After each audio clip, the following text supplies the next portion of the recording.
Magandang araw po mga kapuntos, at sa araw na ito po meron po akong tampok na video para sa inyo at sana ay magustuhan ninyo.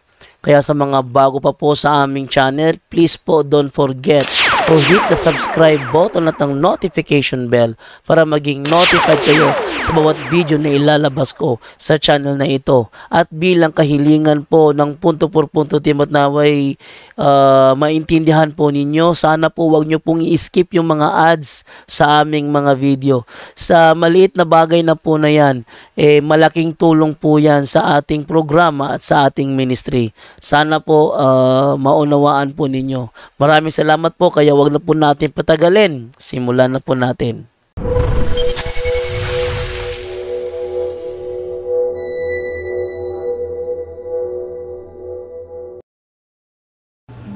Okay. So magandang gabi mga kapatid.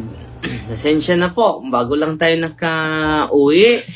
Dahil sa maraming mga bisita natin kanina sa ano natin sa office. So, hapit usang gatos, no?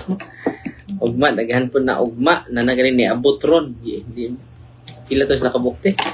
Duma, taga Cebu. Na taga Cebu. So, ngita sila og katugan ron, no? O, muntay katugan dito sa Atua.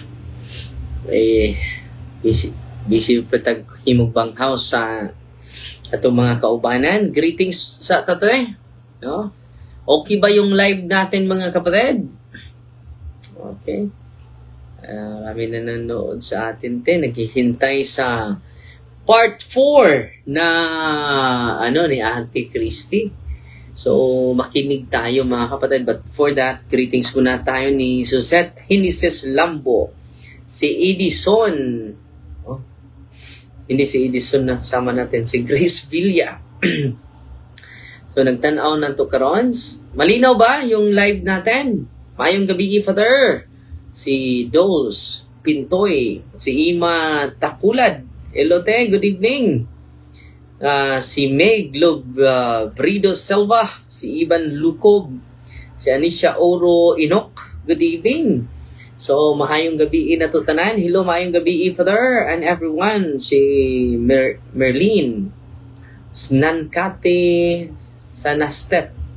Nagtanaw sa to karon. Si Joy Grace Ponce.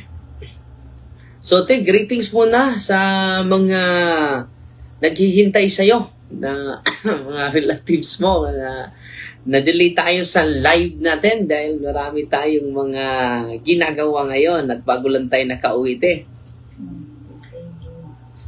Magandang gabi po sa inyong lahat. Sa mga lahat ng followers ni Father Darwin, magandang gabi. Sa pamilya ko din. Sa mga lakasan mo yung busis mo, te. Sa mga relatives ko, magandang gabi din sa inyong lahat. Sa buong mundo, magandang gabi. So ngayon mga kapatid, nating tunghayan yung part 4. Marami pa tayong matutunan, ma-discover sa mga karanasan ni Ate Christy. 10 legions ang pumasok sa kanya. Ang isang legion ay 5 to 6,000 demons, no? And then 20 high ranks. 20 high ranks. So 3 years tayong grabe. Loud and clear, Father, watching from CI, no? So, 20 high ranks, no? Yung mga sumasapi sa kanya, no? So, ngayon, pakinggan natin, dahil mataas itong storya ng buhay ni Ate. Just imagine 3 years. Pero 30 minutes lang tayo dahil bukas, maaga akong magmimisa, te. Okay. So, pakinggan natin, Ate Christy.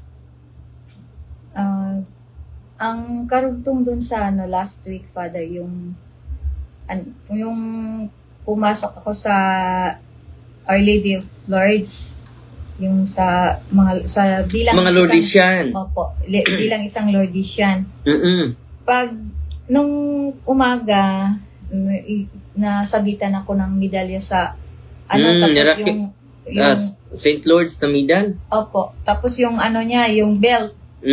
Pagkagabi, nanaginip ako na sinakal ako.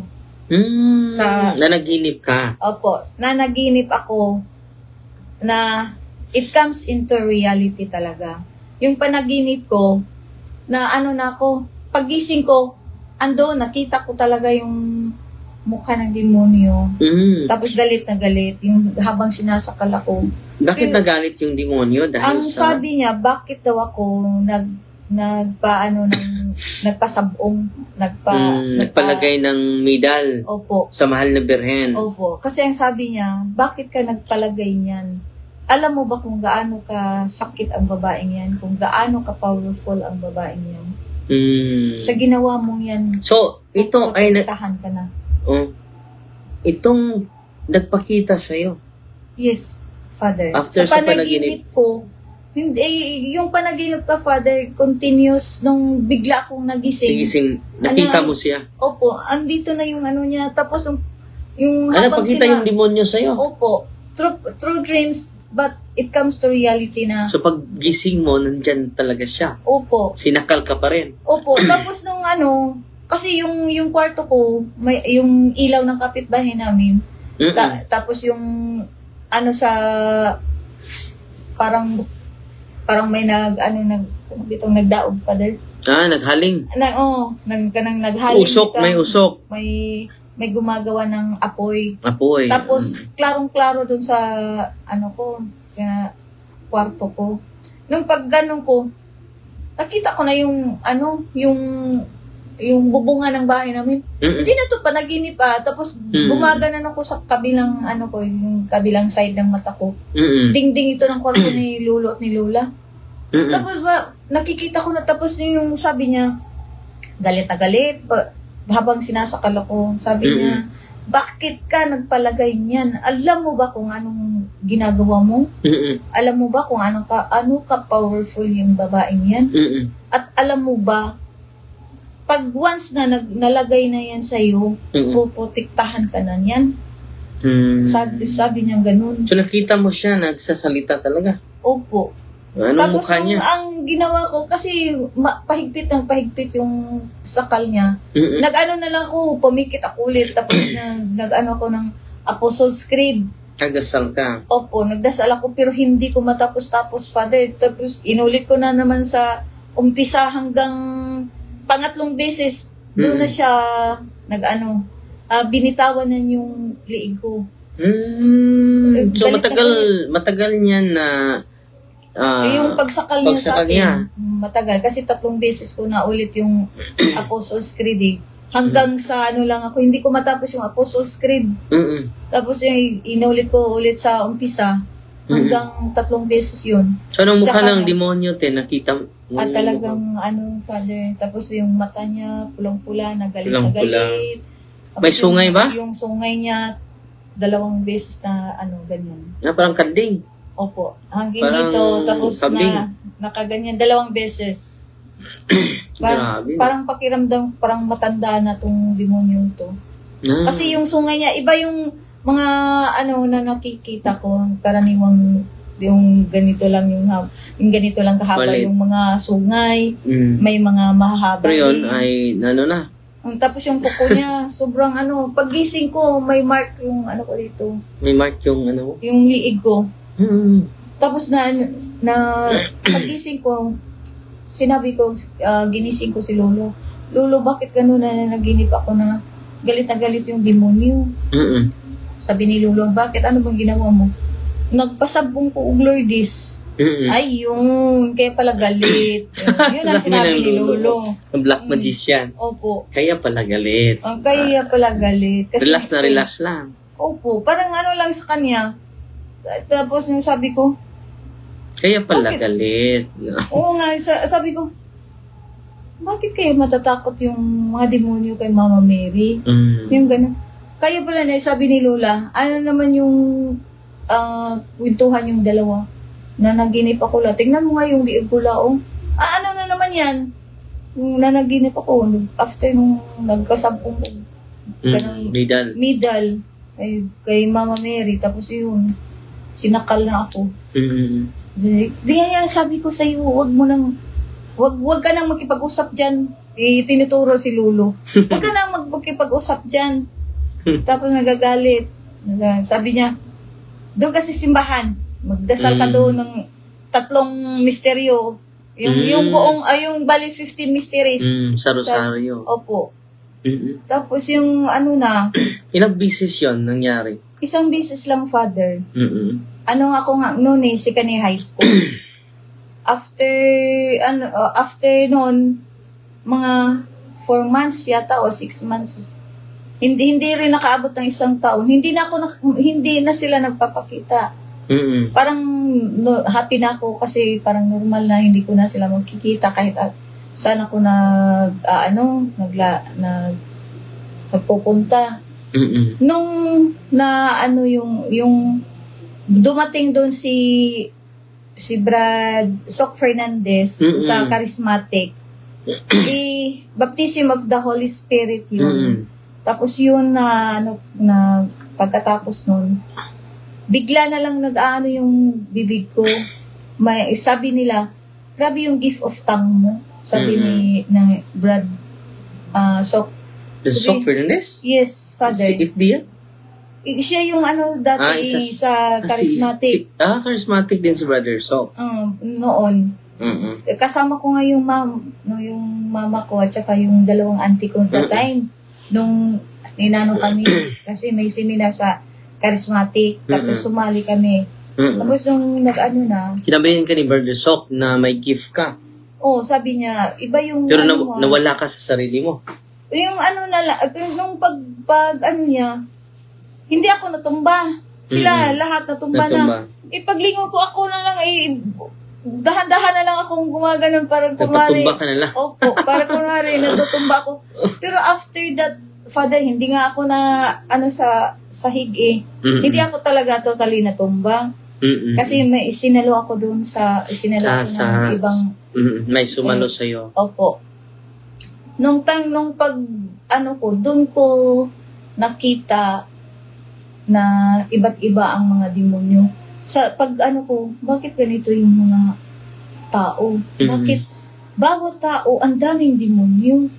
Tapos iba-iba yung mga so makita mo yung mga demonyo sa mga tao? Opo. Tapos yung dahan-dahan na yung tenga ko, naririnig. During sa yan?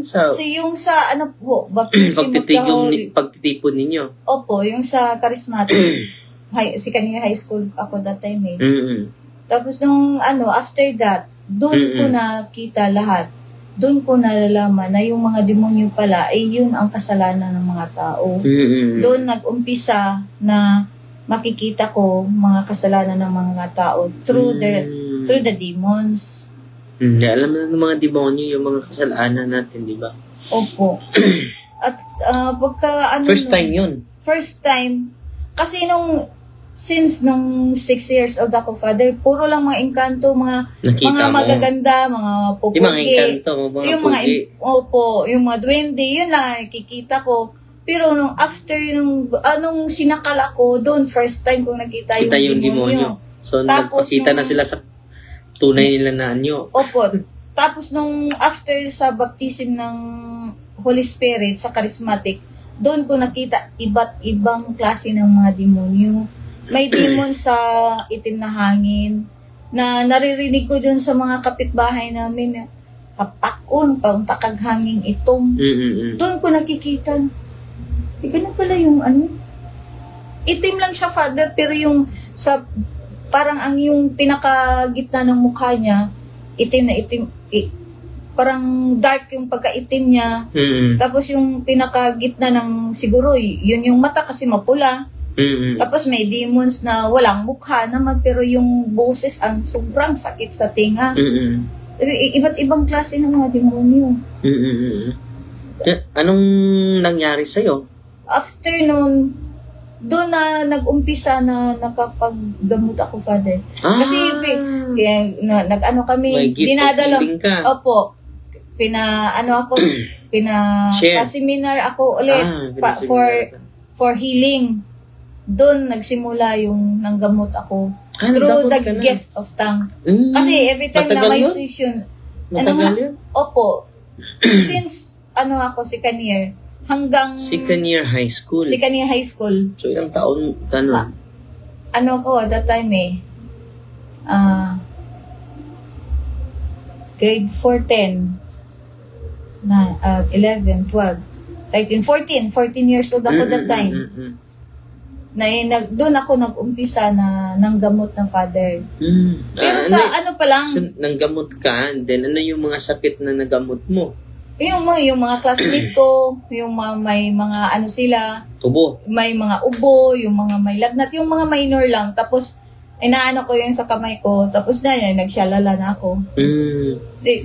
Yung mga classmate ko, yung ibang classmate ko, sabi ko, wag mong sabihin ha, na yun ang ginawa ko. Yun lang doon na nag-umpisa. Pero, yung panggagamot ko. So, alam ng lulo mo yon? Alam ng lulo ko. Ano sabi ng lulo mo? Sabi ni lulo, maganda yan. Kasi makakatulong ka sa mga tao. Alam mo, maraming mahirap na nagkakasakit. Walang pera. Sa pamagitan ng yung kaalaman mo, yung kapangyarihan mo makapaggamot, tulungan mo sila, wag mo silang iwanan, wag mo silang basta marami kang ilang taon nito, Tin, nung high school ako, yung second year high school ako noon, 2 classmate ko at saka yung nakulap sa palengke, nagamot ko. Tapos nung pag 3rd year, hindi ko classmate first year yata yun or second year, nagamot ko din. Through, yung sa gift of tongue ko lang yun, nagagamit. Tapos nung pag yung first year college ako, doon masiyam yata yun. Yung nagamot ko, iba't ibang classmates sa department ko noon So, ilang taon ka nang gamot Since second year until since 14 hanggang 14? Dumating ako sa sa ministry. Ang tagal. Opo. Kasi doon ko na practice yung panggamot ko, Father, nung dito pa ako sa Bohol. May nagamot ako taga Inabanga, may taga Tubigon, may marami ka nang nagamot. Opo, na secret way lang po. Kasi pag may nagtataka ako, Father, bakit alam nilang nanggamot ako? Bigla na lang pupunta doon na. Alam nila. Dito yung yung tambalan nga si Christy. Tapos pag ako yung natanong, ako yung natanungan, sasabihin ko, wala pong tambalan na Christy ang pangalan, wala pong manggagamot na Christy ang pangalan. Yun ang sabi ko sa kanila. Tapos yung labandera ko, yung anak niya. Kasi pag may time, Father, na pawis ako tapos pero bitong magabaan ang makakuan sa kuang baho bitaw, Father.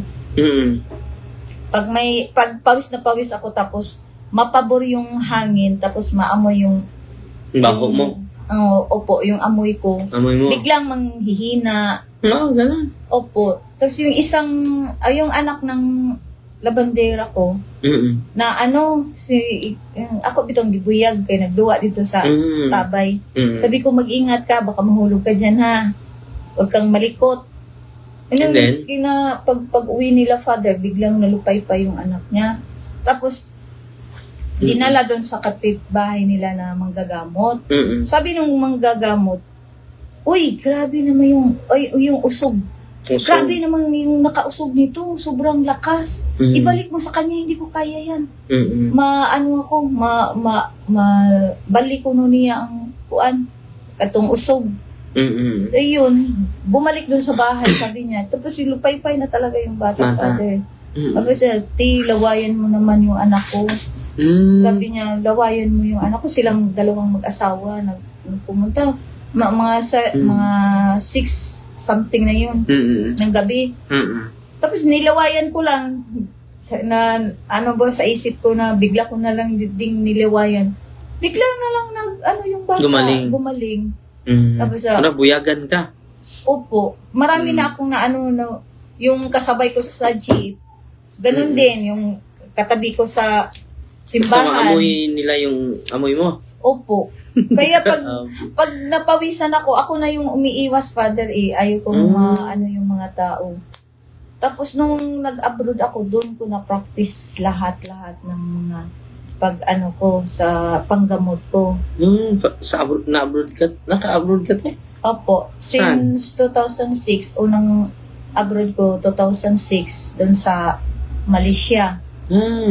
Ilang taon ka doon te? Ano lang, 2 years mahigit.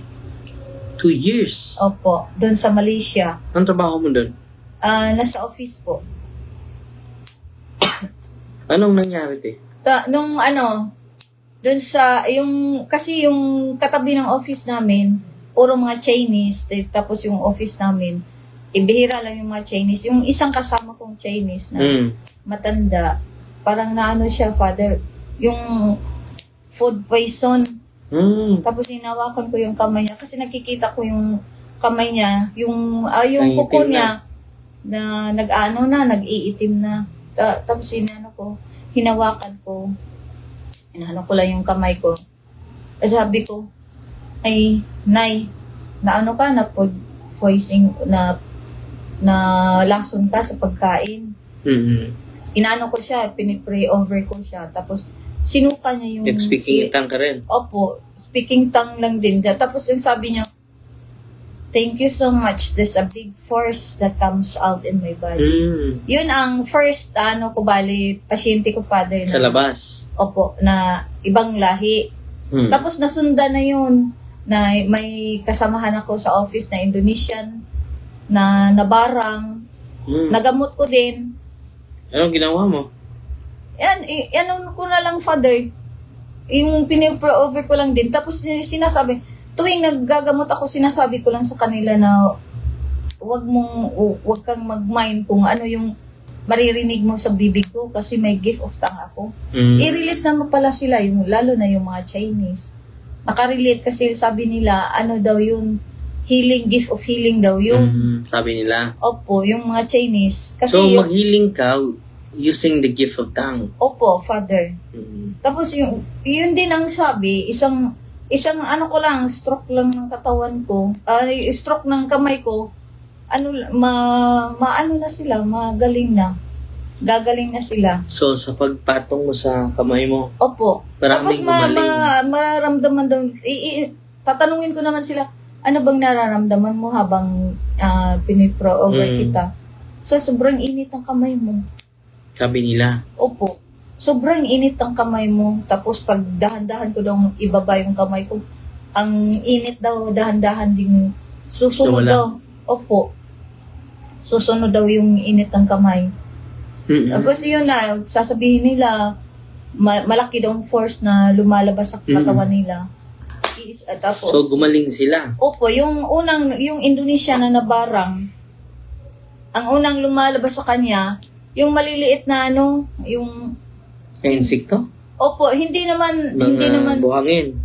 Hindi naman siya buhangin. yung munang maguwang bitaw sa kuan bitaw pa dahil kanang bitaw na bunhok. Bunhok, tungaw. Ipon. Kanang dako ras tungaw. Yun ang lumalabas sa kanya. Marami. Tapos yung nung hinipo ko yung ulo niya dito, lumalabas yung binarang. Tapos nung pag-uwi niya dun sa bahay na, suka siya ng suka. Yung last na naisuka niya, nabuo yung seaweed. Nagtataka siya kung bakit daw, nung kinain namin, sabay kami kumain lahat. Yung seaweed, yung ganang gagmay-gagmay, Father. Giputol-putol. Giputol-putol. Tapos yung sinuka niya, nabuo yung seaweed. Sabi ko, ito yung dahilan. Ito yung naka-food poison sa'yo. Lumabas na, sinuka niya. Opo.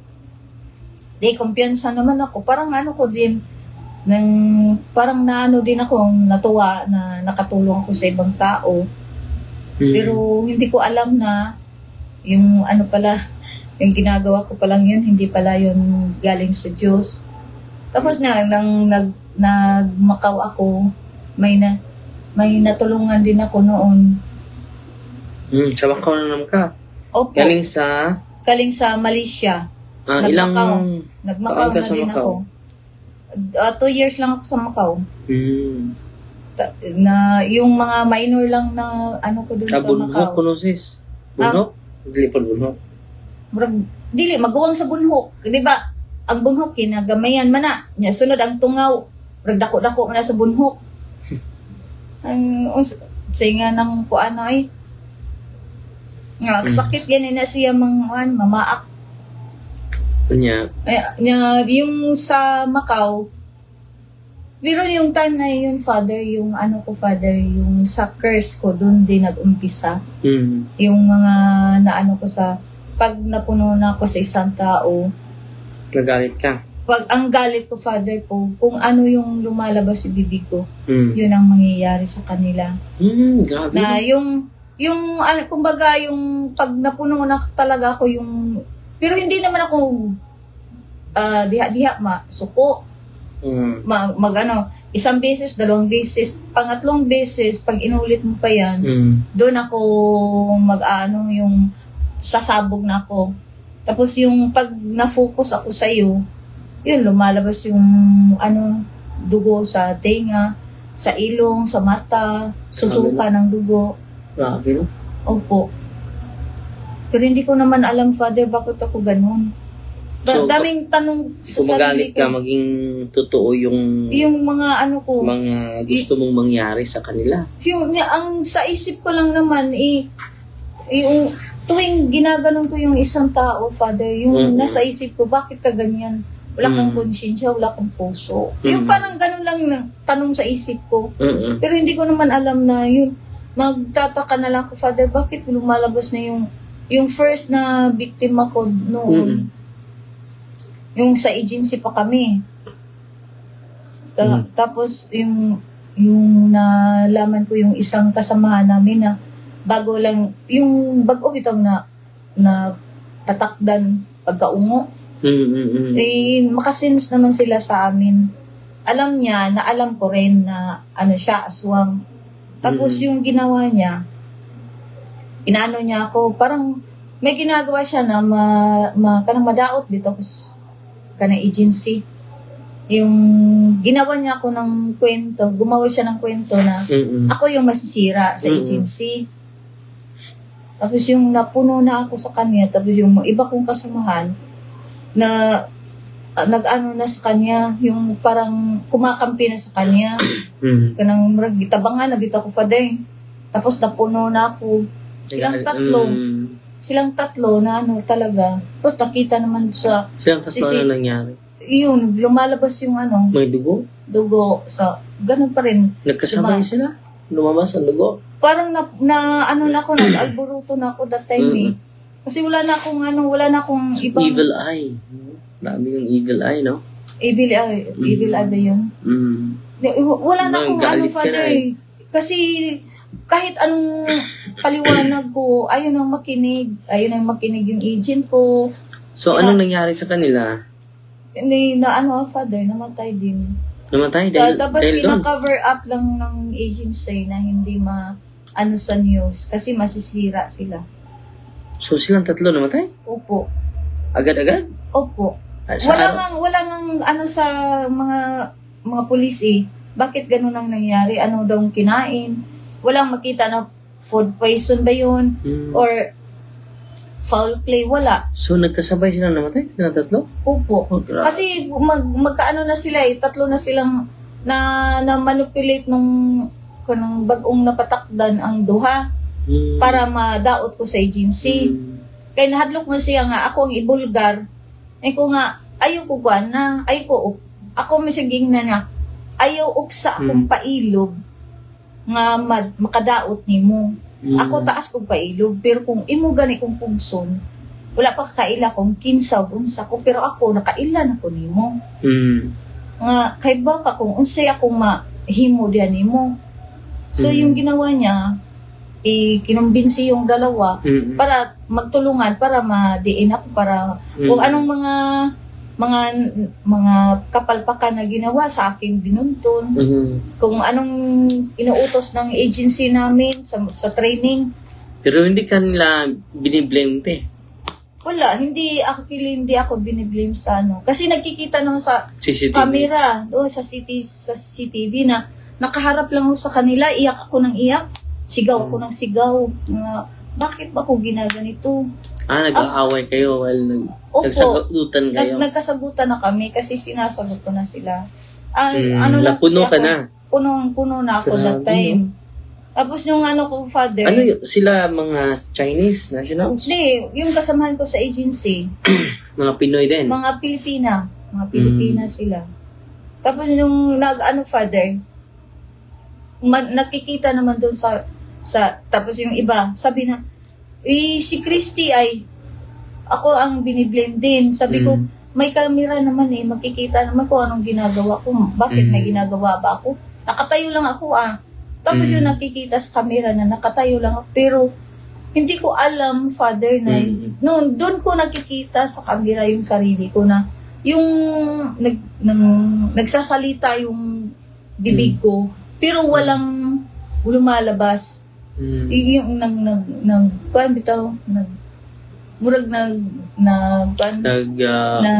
kutib-kutib. Nagkutib-kutib akong baba. Pero walang boses na lumalabas. Ay, yung marinig yun sa camera. Yun? Maririnig yun sa camera Yung kung anong pinag-awayan namin, kung anong mga binabotaw nila sa akin, ang ginawa ko lang. Marinig. Opo. Tapos yung mga ibang kasamahan ko, nakikita din kami. Pero mo sila? Parang ganun na, father. Kasi yung sa isip ko lang, ang sinasabi ko, wala kayong konsensya. Bakit ako dinidiin? Sige nga, subukan niyo ako. Yung parang ginagano ko yung sarili ko. Sige nga, subukan niyo ako. Tapos yung time na yun, father, nakikita ko na yung black shadow na nakasunod palagi. Sa'yo? Sa akin. Yun din ang time na bakit may palaging sumusunod na black shadow. Tapos yung kapitbahay namin doon sa agency, yung matanda ay albularyo pala. Sabi niya, Ining, halika nga rito. Alam mo ba kung ano ka-powerful yung black shadow na nakasunod sa iyo? Yun ang sabi niya. Sabi ko, may black shadow po ba? Wala naman akong nakikita, pero alam ko, nakikita ko siya. Pero hindi ko lang pinahalata na alam ko na. Kasi parang natatakot ako that time, bakit may sunod ng sunod. Sabi niya, hindi mo ba alam kung gaano ka powerful? Sabi ko, tatay, bakit alam mo na may sumusunod na black shadow sa akin? Sabi niya, abyan mo yan. So, bakit alam mo may abyan ako? Alam mo, Ineng, yung kagaya natin, di ba, mafe-feel mo ako, di ba? Tapos, ikaw, mafe-feel ko rin. Sa anong paraan po, sabi ko ng ganun. Sa mga natin, sa mga abyan, yun ang sinasabi niya. Tapos na yung utak ko, father. Yung hindi ako mga 7 months akong nagstay sa agency bago ako napaalis.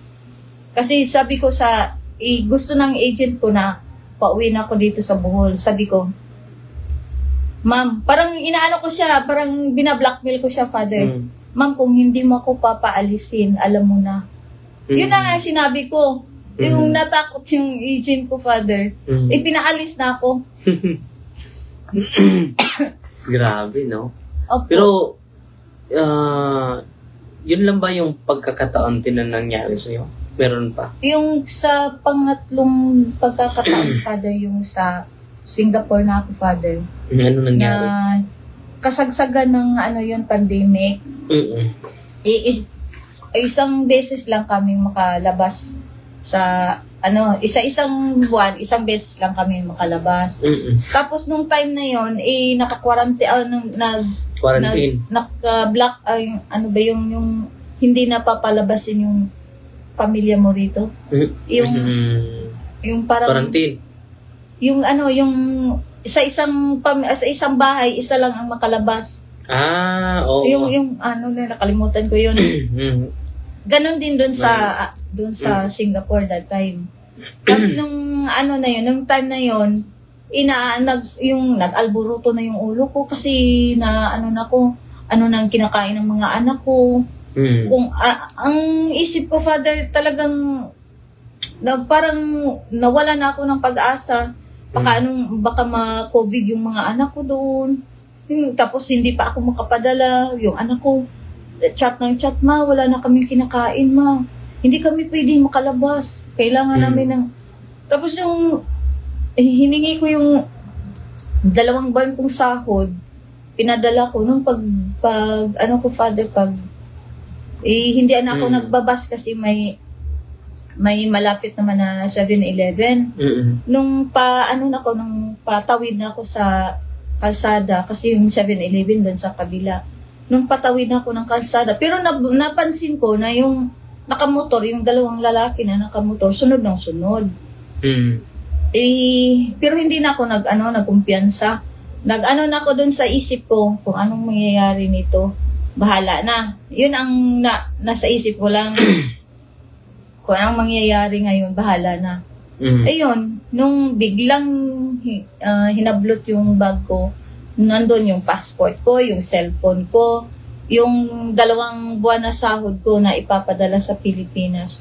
Malaki na yun, Father, kasi almost 50,000 na yun. Biglang mawawala sa kamay ko. On the spot talaga, Father, na. Nung nakita ko yung traffic light, nag-green pa, tapos yung pumikit na lang ako, sabi ko sa black shadow ko, tulungan mo ako. Hihingi ako sa iyo. Tulungan mo ako. Yun, biglang yung motor, yung 2 nakamotor na sa double-decker bus, na sila, Father, nabundol sa double-decker bus. Pero yung traffic light naka-green pa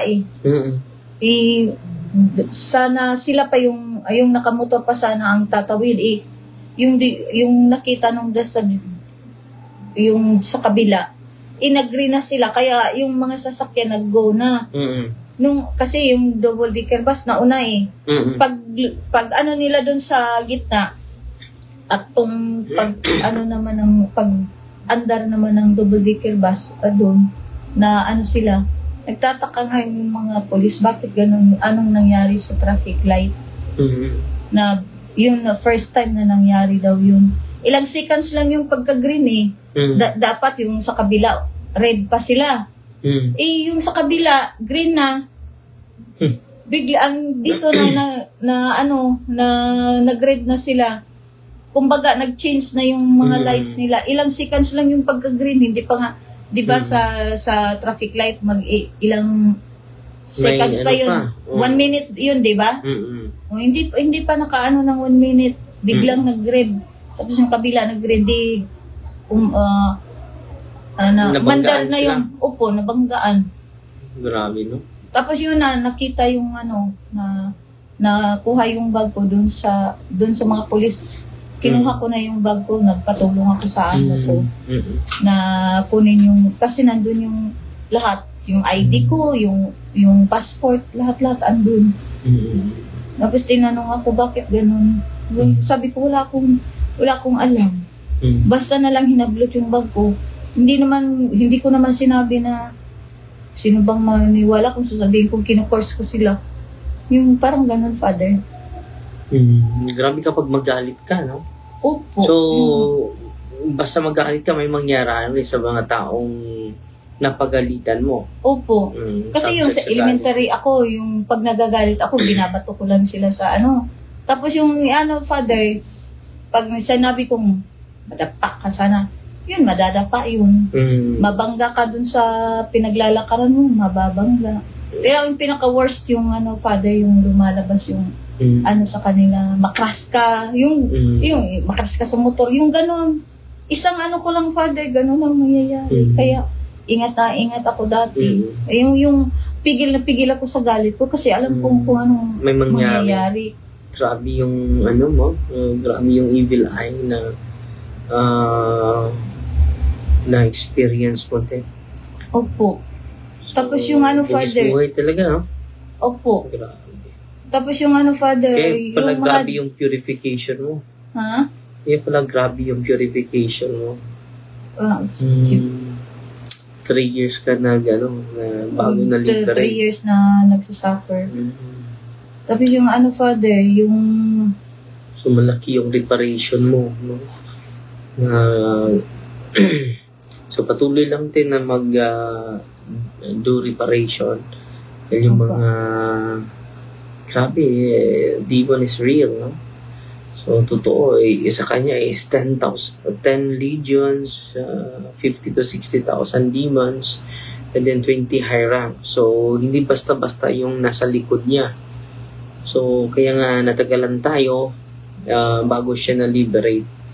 Sa awa ng Diyos, na-liberate na po siya, and then patuloy pa tayo at patuloy pa tayo mag-process sa UT at patuloy ka din mag-process sa iyong sarili dahil hindi po basta-basta yung mga nagawa mo dahil sa mga kapangyarihan ng demonyo na natanggap mo galing sa lulo mo at sa great-grand lulo mo.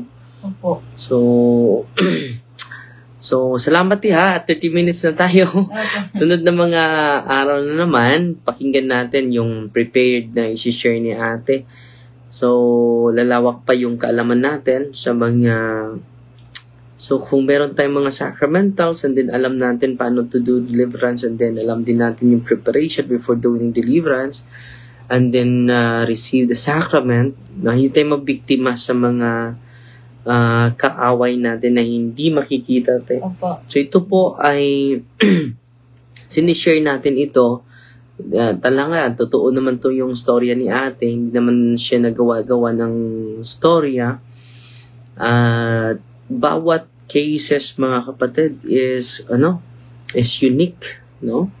And then sa sunod naman ng mga araw ay tunghayan na naman natin yung mga kakaibang mga experiences ni Ate Christy. Pilila mo, te? Galindez, no? At salamat po, Ate Christy. Salamat. At pagkapahinga na tayo at bukas na naman maka-recharge tayo para sa bagong oportunidad to glorify the Lord. Pasensya na po kayo, hindi na po ako nakapag-live sa mga martir, no? Dahil grabe po na yung schedule ko at nandito lang sa cellphone ko at ngayon, after interview, matutulog na tayo. Pray the Holy Rosary. Isali po ninyo si Ate Christy. Isali niyo po kami. At kayong lahat na nandito, isasali namin kayo sa mga prayer ninyo. Sa prayer namin at sa mga misa namin at sa every time mag-holy hour kami. Sinasali namin kayo. At salamat po sa mga tumutulong. Next week po, magbabayad na po tayo sa mga seminarians natin. So, malapit na tayo makarating sa 108,300 po. So, konti na lang, 88,000 na po ang pumasok sa ating public account. And then next week, baka makaabot na tayo para makabayad na tayo sa 26 seminarians po. Hindi po yan para sa akin. Kinapalan ko lang yung mukha ko para makatulong tayo sa mga seminarians na 10 years from now meron na maging pare additional sa diocese natin. At sana matulungan natin si Bishop Abet, no? Si Archbishop Abet. Direct na po kayo magpadala. Meron na po yung bank account sa Caritas Cebu. At sinishare ko na po din at i-follow nyo si Bishop Abet may sa Magbalantay para diretso na po yung tulong natin sa mga kababayan natin na nabiktima sa Bagyo, sa doon sa Lindol, sa Cebu, sa Bagyo, doon sa Masbate. Nag-post na din tayo. Nagpasalamat din si Father Cristian Briones sa tulong ninyo. So, pinupost ko yung GCash niya para diretso na po yung tulong, hindi na po dadaan sa ibang kamay. At salamat sa inyo. And then, last week this month, sports and evangelization natin dito po sa Lila. So mag-usap pa kami ni Father at salamat sa mga tumutulong at sa nagpadala para sa mga evangelization at mga evangelizers natin. At kay Father Albert Altia, tinutulungan din natin, pinadalan din yung parokya niya. Sa maliit na parahan, malaking tulong na po. At Ate Christy, salamat Ate Christy sa iyong kasipagan sa mag-prepare ka sa sunod, yung mga highlights sa sharing mo, te. At handa kami makinig at matututo. No? So, medyo mataas-taas. Marami, 30 minutes lang tayo para hindi naman kayo maburingan. And then, marami din nakalinya po. At unahin lang natin si Ate Christy para hindi maghalo-halo yung isipan ninyo.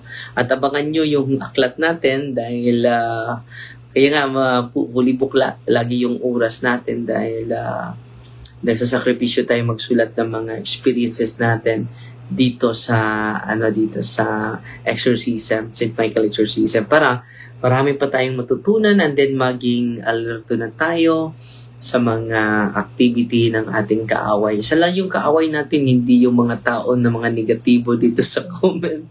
Yung demonyo po ang ating kaaway, hindi po sila.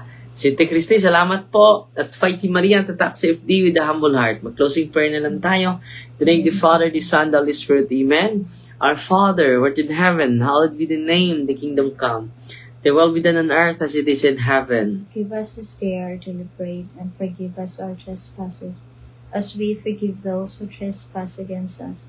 And lead us not into temptations, but deliver us from evil. Hail Mary, full of grace, the Lord is with you. Blessed are you among women, blessed is the fruit of the womb, Jesus. Holy Mary, Mother of God, pray for us sinners now and at the hour of our death. Amen. Glory to the Father, to the Son, to the Holy Spirit. As it was in the beginning, is now, and ever shall be, world without end. Amen. In the name of the Father, and of the Son, and of the Holy Spirit. Amen. Salamat God bless. Good night. Good night. At ang pag-ibig at ang kapayapaan ni Kristo maghari always sa ating puso at isipan po. So magdasal tayo sa bawat isa at patuloy tayo na magsiwalat sa katotohanan. Dahil ang katotohanan lang ang magbigay sa atin ng kalayaan. God bless.